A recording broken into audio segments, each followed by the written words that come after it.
Hello बच्चों, आज हम ईएमआई का एक लास्ट लेक्चर लेकर के आए हैं जिसमें हम लोग देखेंगे mutual inductance of two long solenoid. हमारे पास दो सोलेनोइड होंगे, उन दो सोलेनोइड का म्यूचुअल इंडक्टेंस आपको निकालना होगा। तो अगर लॉजिक समझे, हमारे पास एक पहला वाला सोलेनोइड हमारे पास ये रहा, ठीक है, ये पहला सोलेनोइड, और इसके ऊपर ही मैंने एक दूसरा सोलेनोइड भी यहाँ पर इस तरीके रख दिया, ठीक है। ये सोलेनोइड नंबर मान लो ये पहला वाला सोलेनोइड है S1, इसमें करंट फ्लो हम लोग करा रहे हैं I1, ठीक है। देखो थोड़ा सा इसमें ध्यान दोगे तो समझ में आएगा, ठीक है। अब हम बात करते हैं, ये सेकंड वाला सोलेनोइड है। अब हमें निकालना क्या, हमें म्यूचुअल इंडक्टेंस निकालना, किसका, पहले वाले सोलेनोइड का भी निकालना और दूसरे वाले का भी निकालना है, ठीक है। तो म्यूचुअल इंडक्टेंस का फॉर्मूला हमने पढ़ा था, M इज क्या था, फाई इक्वल टू MI, ठीक है। अब मैं बात कर रहा हूं फाई, M मतलब अगर म्यूचुअल इंडक्टेंस निकालूंगा तो फॉर्मूला फाई बाई आई होगा। अगर मैं सबसे पहले किसका निकालूं, अगर मैं सेकंड वाली कॉइल का म्यूचुअल इंडक्टेंस निकालता हूं तो यहां लिखूंगा म्यूचुअल इंडक्टेंस ऑफ सेकंड वाली coil with respect to first वाली कॉइल। फॉर्मूला मैं कितना लूंगा, यहां पर फॉर्मूला लूंगा। अब अगर मैं सेकंड वाली कॉइल का म्यूचुअल इंडक्टेंस निकाल रहा हूं, उसका कितना म्यूचुअल इंडक्टेंस होगा, तो मैं फ्लक्स भी किसका लूंगा, सेकंड वाली कॉइल का लूंगा फ्लक्स, कितना तो फ्लक्स लिंक हो रहा होगा, और लूंगा करंट किसका, करंट लूंगा I1 वाली कॉइल का, कितनी I1 पहली वाली कॉइल में या पहली वाले सोलेनोइड में कितना करंट में फ्लो कर रहा हूं, बात समझे।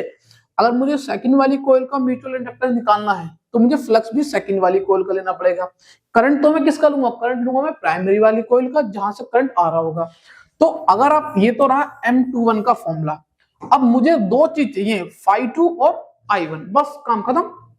φ2 जो होगा मेरे पास, φ2 होगा कि भैया फ्लक्स कितना होगा उस सेकेंडरी वाली कॉइल का, फ्लक्स किसका होगा कि फ्लक्स कितना है उस सेकेंडरी वाली कॉइल में, कितना फ्लक्स लिंक होगा। फ्लक्स का फॉर्मूला कितना होता है, B इंटू A, बात समझना। अब B जो होगा वो मैग्नेटिक फील्ड किसकी वजह से होगी, B होगी फर्स्ट वाली कॉइल के मैग्नेटिक फील्ड, तो B1। एरिया जिसमें फ्लक्स लिंक हो रहा होगा वो किसमें फ्लक्स लिंक होगा, सेकंड वाली कॉइल में। ये तो रहा मेरे पास इसका फ्लक्स, φ2 का फ्लक्स सिंगल कॉइल का, सिंगल टर्न का। अगर मैं उसमें नंबर ऑफ टर्न्स बढ़ा दूं तो यहां पर टोटल फ्लक्स कितना हो जाएगा, N2, क्योंकि सेकेंडरी वाली सोलेनोइड की बात कर रहे हैं, N2 B1 और A2। बोलो समझ में यहां तक, ठीक है। अगर मैं इसके बाद बात करूं, N2 तो मैं छोड़ दूं, B1 क्या है, मैग्नेटिक फील्ड किसकी, इस सोलेनोइड की। सोलेनोइड की मैग्नेटिक फील्ड का फॉर्मूला कितना होता है, mu naught N I, N इस वाली कोइल का N1, I इसका करंट I1, और ये रहा मेरे पास A2। बोलो यहां तक समझ में आया, खत्म। फिर इसमें और है क्या, फिर अब आपको निकालना म्यूचुअल इंडक्टेंस। इसमें पुट कर दो ये वैल्यू, इसमें वैल्यू क्या कर दो, पुट कर दो mutual inductance of second coil या second solenoid with respect to first solenoid. Second में फ्लक्स कितना निकाला मैंने, N2 mu naught I1 A2 divide by I1। तो I1 से मैंने यहां से I1 से I1 क्या कर दिया, मैंने कैंसिल मार दिया। तो क्या बचा फॉर्मूला, म्यू नॉट, इसमें N1 भी तो था, हाँ ये रहा, इसमें N1 भी आप प्लेस कर लो, कोई बात नहीं, मैं यहां पर पुट कर देता हूं। हटा दो इनको, हट जा। तो N2 mu naught N1 I1 A2, नीचे I1 से I1 कट गया, तो क्या बचा, म्यू नॉट N2 N1 और A2। ये आपके पास mutual inductance of second solenoid with respect to first solenoid, ठीक है। अगर हमें फॉर्मूला और बढ़ा तो और बढ़ा सकते हो, एरिया की जगह पर आप लिख सकते हो पाई R2 का स्क्वायर, सेकंड वाली कॉइल की रेडियस। N2 की जगह पर N1 जगह पर लिख सकते हो number of turn per unit length, ठीक है। ये तो रहा सेकंड वाली कॉइल का म्यूचुअल इंडक्टेंस। अब मैं निकालना चाहता हूं कि भैया मैं चाहता हूं कि मुझे फर्स्ट वाली कॉइल का, फर्स्ट वाले सोलेनोइड का म्यूचुअल इंडक्टेंस निकालना है, किसके रेस्पेक्ट में, सेकंड वाली कॉइल के रेस्पेक्ट में। तो फ्लक्स लूंगा किसका, पहली वाली कॉइल का। करंट किसका लूंगा, सेकंड वाली सोलेनोइड का। फ्लक्स का फॉर्मूला होता है B इंटू A, अगर मैं पहली वाली कोयल में फ्लक्स निकाल रहा हूं तो करंट पक्का सेकंड वाली, मैग्नेटिक फील्ड पक्का सेकेंडरी वाली उसका होगा, ठीक है। एरिया तो फर्स्ट वाले का होगा। अब जब नंबर ऑफ फ्लक्स निकालूं पहली वाली कोयल में तो उसमें नंबर ऑफ टर्न्स भी पहली वाली कोयल की लूंगा, करंट डाल दूंगा कितना I2, फिर आप ऐसे ऐसे निकालोगे आराम से बिना किसी प्रॉब्लम के आप निकालोगे ऐसे करके। अब मैग्नेटिक फील्ड किसकी, सेकंड वाले सोलेनोइड का फॉर्मूला म्यू नॉट N2I2 और ये कितना हो गया A1, फॉर्मूला I2, तो I2 से I2 क्या कर दो आप कैंसिल मार दो, तो mutual inductance of first with respect to second कितना है हमारे पास, mu naught N1 N2 bye A1, ये आ गया mu naught N1 N2 bye A1, और यहाँ पर क्या है म्यू नॉट N2 N1, यहाँ पर N1 था यहाँ पर N2 है। तो देखो ये है म्यूचुअल इंडक्टेंस का कॉन्सेप्ट। तो mutual inductance of two long solenoid, ये हमारे पास यहाँ पर टॉपिक खत्म हो जाता है, ठीक है। अब इसके बाद जो हमारा नया टॉपिक स्टार्ट होगा वो होगा एसी जनरेटर, जो इसी में ही हम लोग खत्म कर देंगे। एसी जनरेटर के नोट्स मैंने ऑलरेडी बना रखे हैं ताकि टाइम ना लगे, लेक्चर बहुत जल्दी खत्म हो जाए। AC generator,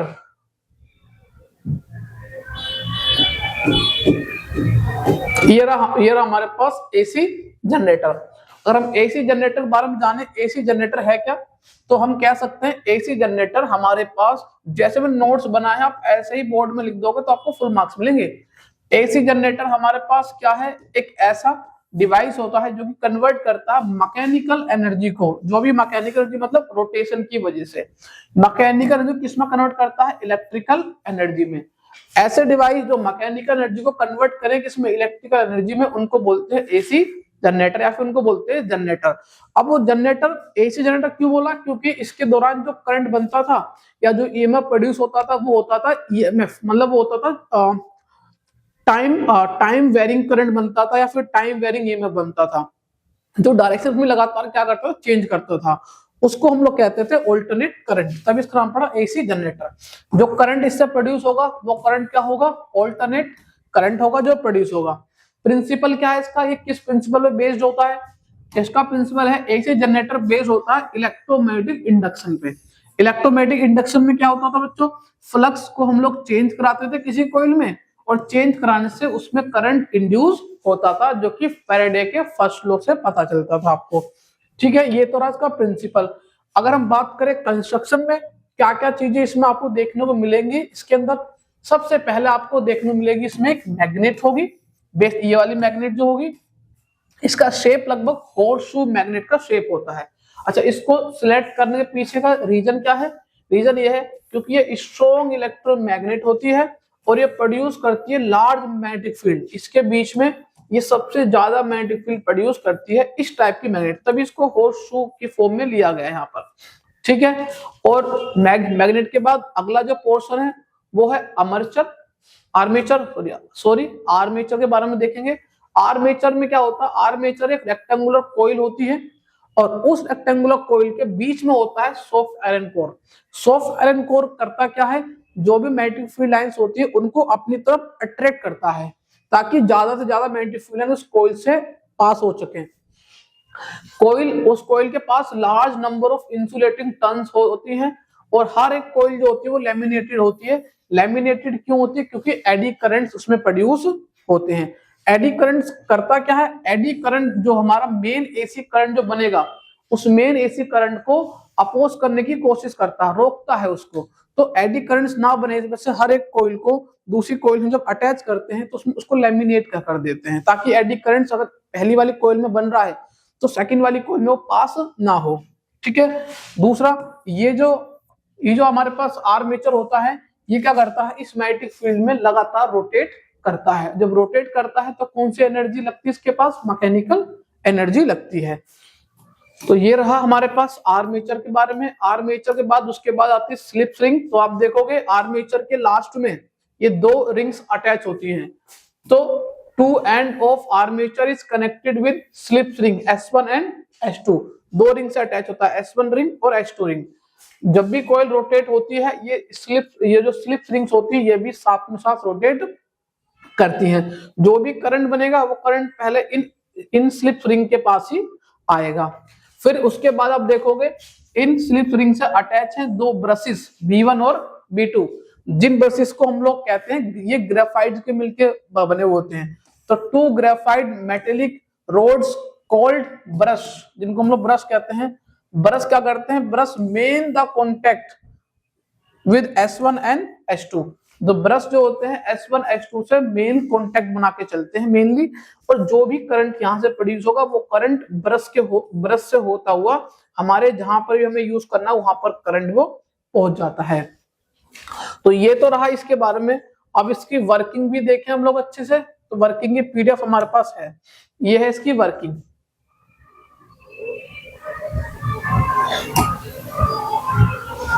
working working working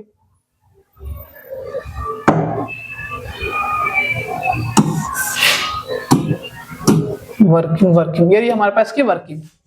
अगर हम वर्किंग देखें बड़े ध्यान से, वर्किंग में क्या होता है, सबसे पहले हमारे पास ये कॉइल होती है जो कि इस शेप में रखी होती है, इस ओरिएंटेशन में रखी है मैग्नेटिक फील्ड के साथ। जब हम इस कॉइल को रोटेट कराते हैं, तो रोटेट कराने से लगातार ये कॉइल अपना एंगुलर डिस्प्लेसमेंट चेंज करती है, लगातार अपना एंगल को क्या करती है, चेंज करती है, जिसके एंगल के चेंज करने से इससे पास होने वाली मैग्नेटिक फील्डें लगातार कभी बढ़ती हैं कभी घटती हैं, लगातार मैग्नेटिक फील्ड बढ़ेंगी घटेंगी, जिसकी वजह से इसमें फ्लक्स कभी बढ़ेगा कॉइल से, कभी मैग्नेटिक फ्लक्स घटेगा। और जब फ्लक्स घटेगा और बढ़ेगा तो उसमें क्या होगा, EMF इंड्यूस होगा। और फेराडे सेकंड लॉ हमसे क्या कहता है, ये कहता है कि जो फ्लक्स जो EMF बनेगा E वो माइनस का del phi by del t के बराबर होगा। फाई मतलब मैग्नेटिक फील्ड, मैग्नेटिक फील्ड का फॉर्मूला कितना होता है, BA cos थीटा। फिर हमारे पास BA cos थीटा, थीटा होता है एंगुलर डिस्प्लेसमेंट। अब डिस्प्लेसमेंट का जो फॉर्मूला होता है वो होता है वेलोसिटी इनटू टाइम। क्या होता है, वेलोसिटी मल्टीप्लाई टाइम। ये वेलोसिटी एंगुलर, ये है हमारे पास एंगुलर वेलोसिटी। देखो मैंने यहाँ पर इसको लिखा हुआ है, यहाँ लिखा हुआ if the coil rotate with angular velocity omega and turn through an angle theta. अगर थीटा एंगल से वो टर्न करता है तो थीटा एंगुलर डिस्प्लेसमेंट, तो एंगुलर डिस्प्लेसमेंट का formula angular velocity into time. तो फ्लक्स के कितना लिंक होगा, फ्लक्स होगा BA cos थीटा। अब थीटा की जगह पर कितना डालूंगा, ओमेगा टी, तो BA cos ओमेगा टी, ये मेरा बन गया फ्लक्स। ठीक है, अब मेरे पास ये बन गया फ्लक्स। अगर यहाँ पर देखोगे फिर मैंने इस फ्लक्स को डाला यहाँ पर, फिर ये del phi by del t, यहाँ डाला flux BA cos omega t. अब करूंगा डिफरेंशिएशन, BA तो कांस्टेंट है बाहर का कर दूंगा, कोस का डेरिवेटिव होता है माइनस का sign omega T, omega T का होता है ओमेगा जो कि आगे आ जाएगा। देखो कोस का होगा माइनस का साइन, माइनस माइनस प्लस हो जाएगा तो होगा साइन ओमेगा टी, ओमेगा आगे नीचे। अगर कोइल में n टर्न्स है तो यहाँ मैं n से मल्टीप्लाई कर दूंगा, NBA omega sine omega t. ये है कांस्टेंट जिसको बोलते हैं ई नोट। ई नोट को बोलते हैं मैक्सिमम EMF या पीक EMF। तो फॉर्मूला बन गया E equal to E naught sine omega t. अभी बच्चों साइन की फॉर्म में है, साइन का ग्राफ ओरिजिन से स्टार्ट होता है, इस टाइप से मूव करता है, इस टाइप से देखो ऐसे मूव करेगा साइन का ग्राफ। तो कभी EMF 0, कभी EMF मैक्सिमम, कभी 0, फिर वो डायरेक्शन चेंज करेगा। तो ये जो EMF बनता है इसको बोलते हैं ऑल्टरनेट EMF। और हमें चाहिए ऑल्टरनेट करंट, क्योंकि AC जनरेटर करंट भी प्रोड्यूस करता है। तो करंट का फॉर्मूला कितना होता है, जो भी EMF था और टोटल रेजिस्टेंस, EMF का formula E not sine omega T upon जो भी हमारा रेजिस्टेंस है R।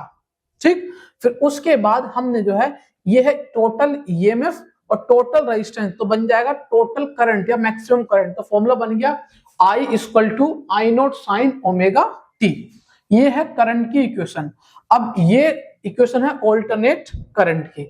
इसके बाद मतलब AC जनरेटर जो करंट इंड्यूस करेगा वो करंट होगा I equal to I naught sine omega t. इसके साथ आपका जो इलेक्ट्रोमैग्नेटिक इंडक्शन वाला चैप्टर था, ये चैप्टर आपका पूरी तरीके से कंप्लीट हो जाता है। अब हम नेक्स्ट चैप्टर को पढ़ेंगे जिस चैप्टर का नाम है ऑल्टरनेट करंट।